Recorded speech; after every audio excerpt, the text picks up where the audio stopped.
You're listening to Sox in the Basement, a production of the Broadcast Basement Limited, where every show is 30 minutes of good and comes from a basement bar on the south side of Chicago. Pull up a stool, pour a cold one, and join us right now for Sox in the Basement. Heard everywhere podcasts can be found, and always at soxinthebasement.com. Belly on up to the 9-foot homemade oak bar. Pour yourself a cold one. Remember, this is all brought to you by Family Waterproofing Solutions. You heard the ad at the beginning of the show. Check out all that they can offer at familydry.com or give them a call, 708-330-4466. Tell them we sent you. You will get a big discount. I don't know exactly what a big discount is, but I mean, from what I hear, it's a good-sized one, Ed. Every time I talk to somebody who works with them, they're like, hey, that was a nice Sox in the Basement discount. How are you, my friend? I'm doing good. Well, I'm doing better than Yasmani Grandal. He's out, and he's out for an extended period of time, which begs the question, what the hell is the training staff of the White Sox doing, and how underqualified are they really to do the job? The amount of leg injuries, it's absolutely incredible. And yeah, I know injuries are up league-wide, but do you think this will be happening to a Herm Schneider-trained team? Not on your life. Maybe there's a possibility, maybe I'm crazy, that just things are being done a little differently. Where are all these injuries coming from? I mean, how does anybody from the White Sox training staff remain on this team in 2022 after all of these injuries? Well, you know, I don't know that they'll make a huge drastic change. I'm kind of curious myself because it is, you know, you have had a lot of not just small injuries, though, they're big injuries. And then you've got a few that have been nagging here and there, but the nagging ones you kind of expect, right? You sort of expect a guy like Adam Eaton to get a nagging injury, or even a Jake Lamb, you know, veterans, whatever.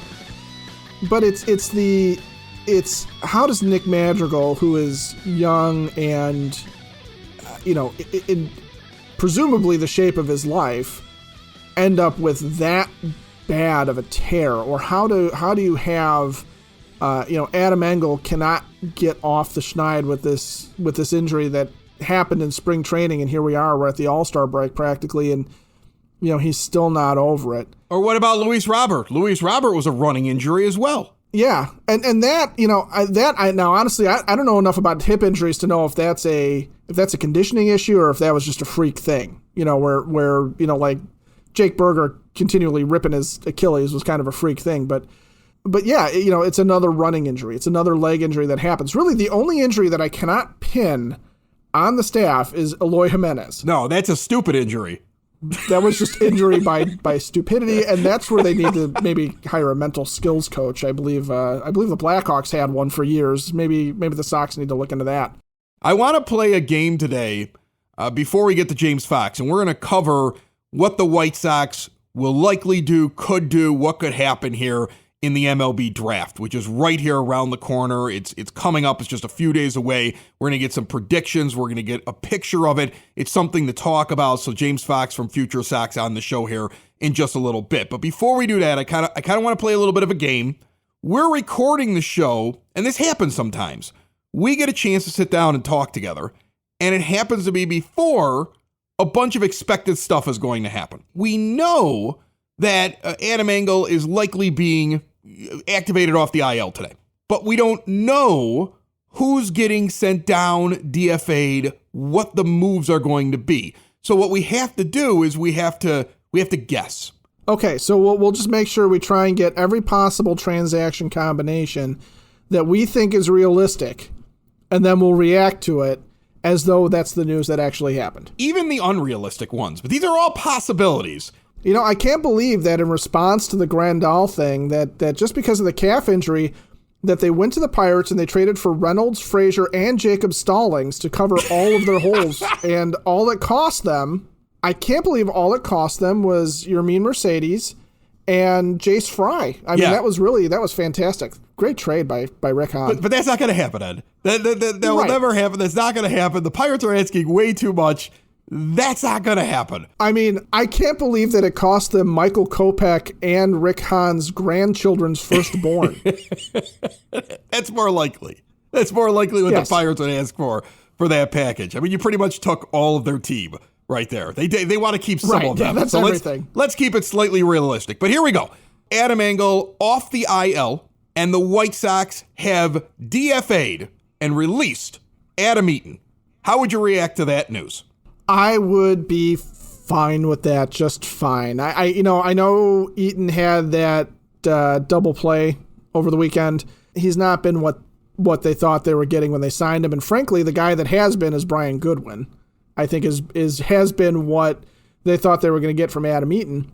So if that's the head that rolls, I'm good with it, because I just don't know what his future is here, even for the rest of the season. He doesn't strike me as a guy you could use off the bench, and if you're not going to play him every day, and you can't because of the way he's been hitting, I'm good with it.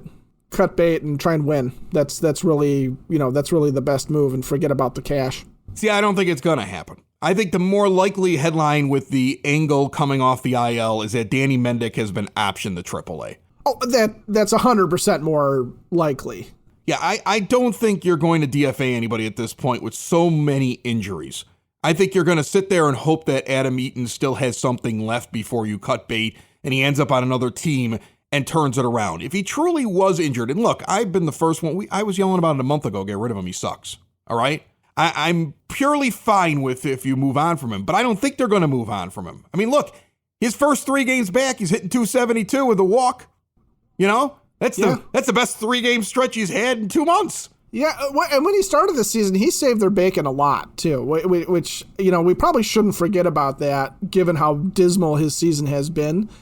But yeah, I agree with you. I don't think they're going to let him go at this point, because I also don't think that they think he's a guy that will slide through waivers. I mean, I think he'll slide through the waiver process, but I don't think he's going to take the assignment to Charlotte. I think he would just go out and become a free agent and try and strike up a deal with any other team that needs him.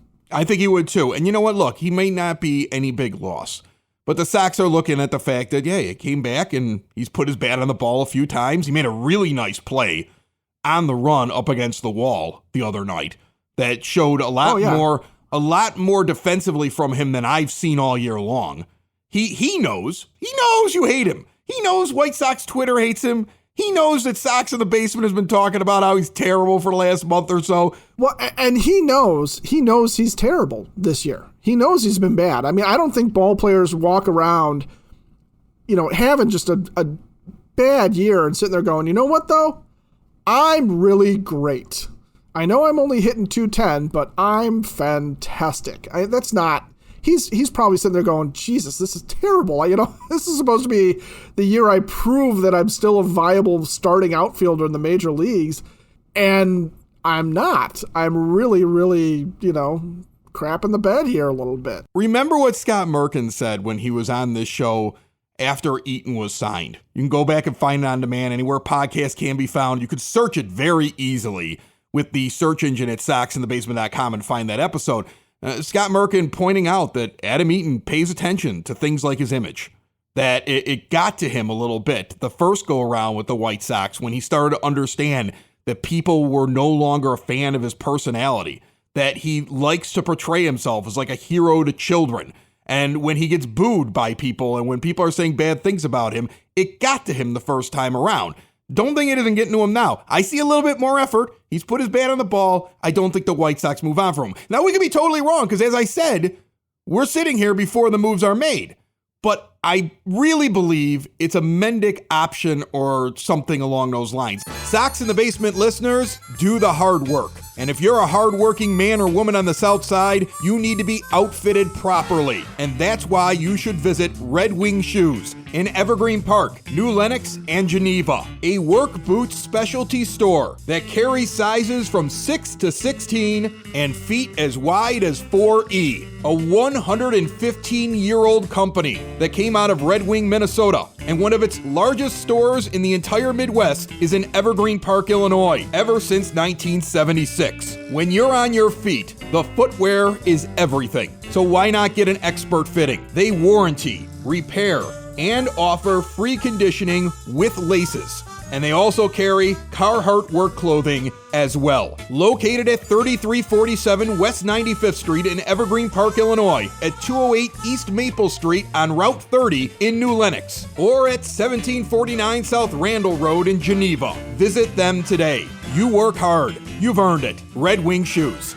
Join us on the phone line right now, good friend of the show from Future Sox. It's the perfect time to bring in James Fox to talk about the upcoming MLB draft. But James, before I ask you about that, I have to ask you about the weird rumor that has come out now, another Bob Nightingale special, that the White Sox may be interested in acquiring Trevor Story, which I would imagine would cost a lot. It's a rental. Is there a good reason for the Rockies to make that move, or is there a better reason for the Rockies to actually hold on to Story?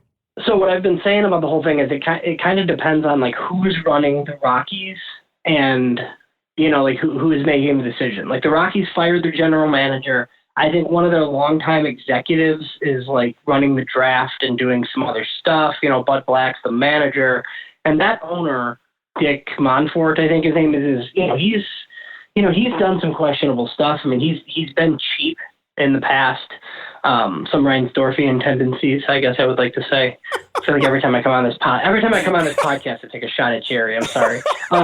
So he might want to save whatever's left on Trevor Story's deal, which is quite a bit, I think, for the rest of this year, and get like 2 or 3 prospects for him. You know, but he has to hire a new GM, and I would think that the new GM, whoever that person is, honestly, would rather have the compensatory pick that they'll get when Trevor Story leaves as a free agent, because the Rockies are going to pick in the top 10 next year. And as a revenue sharing team, or as a team that gets revenue sharing, they get another compensation pick for that. Then they would get like probably the 31st or 32nd pick in the draft for losing Story, which comes with a bonus pool of $2 million, which, you know, they would have 4 picks like in the top 50 or so, you know, with a bonus pool of like 16, 17 million. I mean, that you could really like rebuild a team like through the draft doing that. So I would think if somebody took over that club, that's what they would rather have, but they don't have a GM right now. So I guess all bets are off. And if Trevor Story gets traded, I wouldn't be surprised, but I can't see it being for anything like not significant. Like I think people see that he's a rental and they're like, oh, it won't cost that much. Like I think it's the opposite. Like you're gonna have to top whatever they would get, like the value of that 31st overall pick.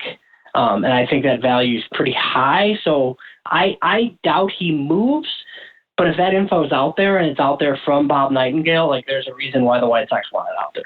Well, a follow-up question just before we get to the draft stuff. Is there anybody right now in the White Sox system that you would not deal? I'm not talking about guys up in the majors, but if the White Sox make a trade, is there somebody that you would just wince if you saw them trade them away? So I don't think there are any untouchables, but there are definitely guys that I wouldn't want to, like, it depends, right? Like, you know, like I wouldn't really want to trade Jared Kelly right now at the lowest point for like Eduardo Escobar, right?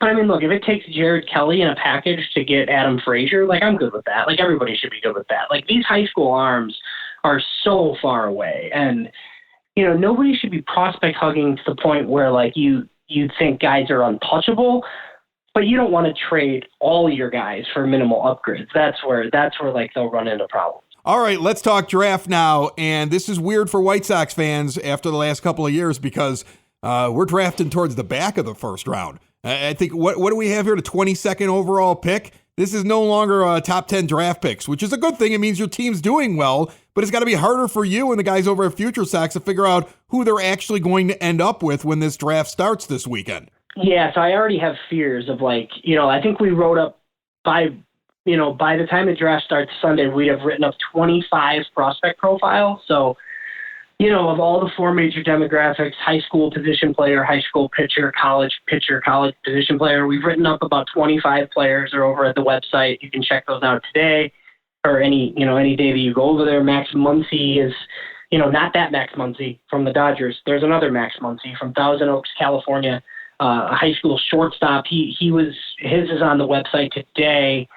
But I just have like these irrational fears that like we wrote up 25 guys and they're going to draft a guy that we didn't write up just because like, that's of course. Right. So, and look, like as soon as the pick is made, we'll cover it and we'll have it written up. So it's tougher than it's been. I mean, I think like I came on a couple of years ago to talk about Andrew Vaughn, and it's like, yeah, they're probably taking Andrew Vaughn. Like, it's a third pick. You got to have a 3-player big board. You take whoever falls to you. But at 22, it's not like that, and money comes into play. Like, it's tough to, there's all sorts of rumors that the White Sox are looking at prep infielders, which I think would be a good strategy at 22, and you pick again at 57. So there's a scenario where, they think they're going to get a certain guy at 22, and then they try to float a guy to 57 by offering more money because the draft's weird. You can do stuff like that.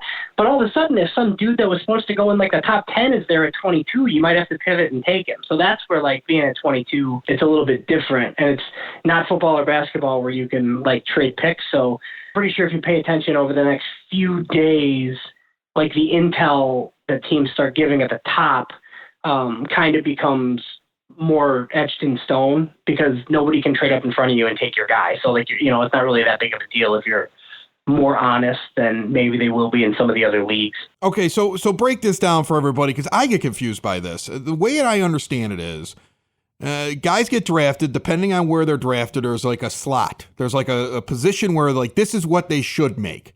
But teams can go over slots. So when you're talking about, well, yeah, you can't jump anybody, but you could sit there and say, you can call up that agent and kind of be like, hey, we can pay you more. How does this work? Explain to me how the money thing works. Because you almost made it sound like that the Sox could find a way to get a guy to last longer until them. Is it like a team calls up and they're like, we want to draft your guy? And they're like, no, we're going to go back and play in school if you draft us because we want to get to the White Sox at 57 because they're going to give us more money? Explain this to everybody. Yeah, kind of. And they did. So they actually did it with Jared Kelly last year. I mean, Jared Kelly was looking for $3 million. The White Sox met the price. Now, I'm not sure specifics as far as like if he's turning it down from other people per se, but that's how, like, there's rumors right now that Jack Leiter, Al Leiter's son that everybody kind of knows, is going to force his way to Boston. And he can essentially do that by telling the top 3 teams in the draft that he wants $10 million or he's not signing. Because he could go back to Vanderbilt, So then those 3 teams could be like, okay, well, we're not going to do that. And then all of a sudden he accepts whatever Boston offers him at 4 because he wants to be in a big market. So yeah, like the gist of it is, like teams have a bonus pool that they can spend for the first 10 rounds of the draft. The Sox is the lowest it's been in years. It's like right in the $6.6 million range, I think. They can go right under $7 million total if they want for their first 10 picks. They could spend $3 million of that on the first pick and $3 million of it on the second pick if they want, and then they'll be spending basically nothing on rounds 3 through 10. Like they won't do that, but so that's where teams try to collect the most amount of talent. Like they're not always taking the best player on the board because the best player on the board like probably wants a big bonus number. That's why guys fall all the time. So like even if you're the Pittsburgh Pirates right now, you want a really good player, but you want the player that's going to sign with you at 1 out of your group of guys that you like for the least amount of money. So then you can use the rest of your money later. So that's where the baseball draft is a little bit different. Now the White Sox, their second round pick at 57, I believe, is like $1.2 million on the slot. What they've done in previous years is they've basically punted rounds like 7 through 10. And by punting, I mean, like they take a college senior that they're going to pay like $20,000. It's a guy they still like that could have a big league future. But then they take what was those slot amounts at 7, 8, 9, and 10. They add those to the slot amount that the guy would have gotten in round 2. And then you pay a player $2 million in round 2 when they were supposed to get like 1.3. That's how you can potentially like get a guy to come down to the board for you. So, I don't know specifics, obviously, as to what the White Sox are going to do. I do know some players are interested in if you want to get into that, but I think it's going to be fairly top heavy like they did last year where they come away with 3 guys you're pretty excited about. And then it's a lot of like filler, like college pitchers to fill up your system. And then on day 3 of the draft in 11 through 20, you can maneuver around a little bit too and spend a little extra on that day. James Fox, I'm going to have you pause for just a few moments here so I can tell everybody about what is going on these days at Cork and Kerry at the park. Heck, you should know. It's a good time. Perfect spot to pregame, postgame, in-game. What the heck? If they're at home and you're not going into the ballpark, or if they're on the road. They are your home base also for White Sox viewing parties. Imagine having your next gathering in the shadow of the ballpark. And if you're going down there for a game, do not forget the food. The selection, incredible, world class. Award-winning burgers. They have Chicago favorites as well, like Italian beefs and Reubens, fish and chips, or just get a couple of Vienna hot dogs. I always try something new there. I got the quesadilla last time. I did not walk away from that disappointed. I walked away from it full, and I also enjoyed all of the great beers on tap, an incredible selection of your old favorites, and some great craft brews. Full bar, indoor and outdoor seating, 33rd and Princeton in the shadow of the ballpark, wherever you park, even if you're parking in a White Sox lot. Take a walk down the block to Cork and Kerry at the park. You will not be disappointed. All right, so let's talk about who they'd like to get, especially with that 22nd pick, because if you think about it the way you've described it, the Sox might have a couple of guys that they'd be willing to up the amount of money that that player would get if they thought it could entice that player to wait until 22 so that they could actually sign that player. That's the way I'm understanding this. So what types of players, who's out there that you think the Sox are interested in that they would do a little bit extra to try to get in their draft? So the hot name for the White Sox all spring has been a kid by the name of Colson Montgomery. He's a high school shortstop from Southern Indiana, and Mike Shirley is the scouting director. He loves Indiana players. This is a guy who he has a scholarship to play baseball at Indiana. There was some talk that he was going to play basketball at Indiana too. I think that's kind of falling through with the new coaching staff there. But I mean, this is, he's a 6'4" prep shortstop that kind of looks like Corey Seager defensively. Like, the body looks the same. People think he's got big time power potential that he might move to third, but I've seen it a lot of places. A lot of places think he can stay at shortstop. The question with Colson Montgomery is, and it's not a big question, he's older than most of these guys. He's like almost 19 and a half years old already, and he's a high schooler.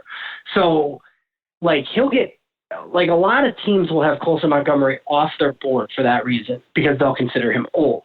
The flip side of that is if he goes to Indiana and 2 years from now he's eligible for the draft, he'll be 21 and he'll be young. So, if you like the guy, take him. I think he's probably the favorite for the Sox pick, but he could get plucked before them. And then if that happens, like, all bets are off, because they like that Max Muncy I mentioned earlier is a shortstop from Thousand Oaks, California, and he's a high schooler. I don't think the White Sox would be willing to pay him full slot, and he's a Boris guy. So, again, like, the White Sox bonus amount at 22 is like just over $3 million. I could see the front office at that point, like, stepping in and just taking a college pitcher, because that's what they're used to doing. So, Max Muncy is the name that I mentioned. Wes Kath is a prep infielder out of Arizona. He's a name to keep an eye on. And then, any of the group of college pitchers that could be there. Will Bednar just won a College World Series with Mississippi State. He's an option. Michael McGreevy of UC Santa Barbara gets Shane Bieber comps because they both went to Santa Barbara, and they look similar at the same stage. There's a guy, Gavin Williams, I put in my latest mock draft for Future Sox. He's a big home-throwing 6'6" righty from Eastern Carolina. So, those are some of the names. I mean, the rumor is that they are going to go prep finally, and they want to go prep, and they haven't done it since 2012 with Courtney Hawkins. But I don't entirely trust this front office. I mean, it's really easy for a scouting director to recommend all these prep players, and then you're Rick Hahn, and you have $3 million to spend, and there's college pitching like staring you in the face, and you just take it because it's a lot safer. And when you're talking going prep, they went prep with pitching, didn't they? Like, just recently when they went and they got like Jared Kelly and stuff like that. But this would be the first time in a while they've gone like prep hitting, like position players, right? Yeah, they've gone prep heavy in rounds 2, 3, 4 of late. They haven't taken a prep player in the first round since Courtney Hawkins in 2012. And he was that's interesting. High school outfielder. They haven't taken a prep pitcher in the first round since Chris Honnell, like all the way back all those days out of Providence Catholic, like in the early 2000s. So they will not be taking a prep pitcher in the first round. I would be pretty surprised if they took a college position player. And that's where they've leaned heavily. But it's not a good college crop of hitters. There's a guy, Judge Fabian, out of Florida, who's been mentioned with them, kind of, but he's got he's one of these. He's a toolsy outfielder from Florida who is young for the class because he's a sophomore. He gets George Springer comps. He's got big power. He's a weird, he throws lefty, hits righty, kind of strange, but he struck out at almost a 40% clip at Florida, and that generally doesn't get better in the pro. Yeah, I don't want that. They will scared to death of former Vandy outfielder Jaron Kendall, and he's very similar, and he's floundered in the Dodgers system. So I don't think they would take Fabian. And honestly, college position player at this stage doesn't really make any sense. So if it's not them breaking the mold and going with a prep infielder, it's probably college pitching. So now let's say they get one of the guys that you have up at your top, those first few guys that you mentioned. Where does that guy, just so Sox fans have an idea, where does that guy immediately slot in your mind, in their top 10 prospects? Are we talking that their first round pick should and most likely will be one of their top prospects almost right away? Or because it's later on in the first round, it's not an impact guy until they go and prove themselves in the minor leagues for a while? No, they'll be top 5 immediately. And depending on who it is, it could be, the guy could be 1 depending on who it is, which isn't great, but their system's in a weird spot right now. If you made me pick their top prospect right now, I'd probably say that it's Yoelqui Cespedes because he's looked pretty good. He's close to the majors. He's a fairly high impact position player. Jake Burler's moved himself up there. So, your top 4 prospects coming into the year have all graduated out of prospect status, and they're all in the big leagues. So, Jared Kelly had a mild arm issue. I think he's back pitching this week in Kannapolis, so it's tough to rank him as, he was their top prospect, but he just hasn't really pitched. And then some of the guys you've mentioned, Matthew Thompson, Andrew Dahlquist, they have a young Cuban pitcher, Jorge Vera, you got Jonathan Stevers. So yeah, I think their first 2 picks this year will both be in the top 10 of their system. Very good. All right. I'm looking forward to this. Will you come back on and break down who they actually do get? Because that also becomes very interesting to me, because I would love to hear the take on, did they have a good draft? Did they spend the money the right way? Did it make sense to you? Or was there some kind of an anomaly? So can we get a James Fox back here after the draft is over? Yeah, sure. We can plan next Wednesday's show right now. That's fine. So for those that don't know, Sunday night, I think ESPN and the MLB Network are both showing the first round of the draft Sunday night. It's the first round of the comp round. And then Monday afternoon for you, Chicagoland listeners, it's noon, I believe, is rounds 2 through 10 on Monday. It's not, I think they're showing the second round on TV, but the rest is just on MLB.com. And then 11 a.m. on Tuesdays, 11 through 20. They've never done it this way before. It's never been this late before. So we're gonna see how it goes. Right. James Fox will have his popcorn out. This is much watched television for him, and you don't have to watch it because he'll talk about it next week with us. James, thanks so much for jumping on. Check out all these prospects at Future Sox. It's a great site for figuring out what's going on in the White Sox minor league system, what's going on with the draft. You guys are all over it. You communicate with the guys that are down there in the system. You get an awful lot of good information. Check out Future Sox and James Fox. Thanks a lot, my friend. All right. Thanks for having me. Talk to you next week. That was all real good stuff. Went a little bit longer than I thought I was going to go with it. And unfortunately, Ed's headlines are being bumped here. He's still sitting over here at the end of the 9-foot homemade oak bar trying to figure out headlines in advance, because there could be all kinds of things happening over the next couple of days before you hear another Sox in the Basement episode. Grandal's out 4 to 6 weeks. Maybe they go get a catcher. Somebody's getting cleared off the roster for Adam Engel. I got one question for you, buddy. Do you think Andrew Vaughn can catch? You know what? We said he couldn't be an outfielder, and look at him now. So Yes, I think Andrew Vaughn could be a viable all-star major league starting catcher. Why not?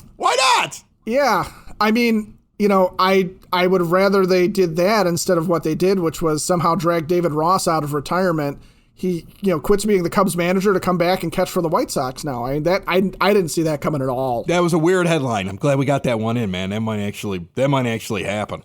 Yeah, that one I think is the most realistic of all of them. Somehow they were able to acquire Yadier Molina because he just wants to play for Tony. You laugh at that one, but the Cardinals are sinking fast, and the Cardinals could do the, hey, Yadier, we're going to give you one last shot at a championship. Go be with your pal. Go be with Tony. Because they actually have catchers behind Yadier that I think if they're going to go young the rest of the season, I would not be shocked to see them make a run at Yadier Molina. Sox in the basement. Sox in the basement. Sox in the basement. Sox in the Basement. Heard everywhere podcasts can be found, and always on soxinthebasement.com.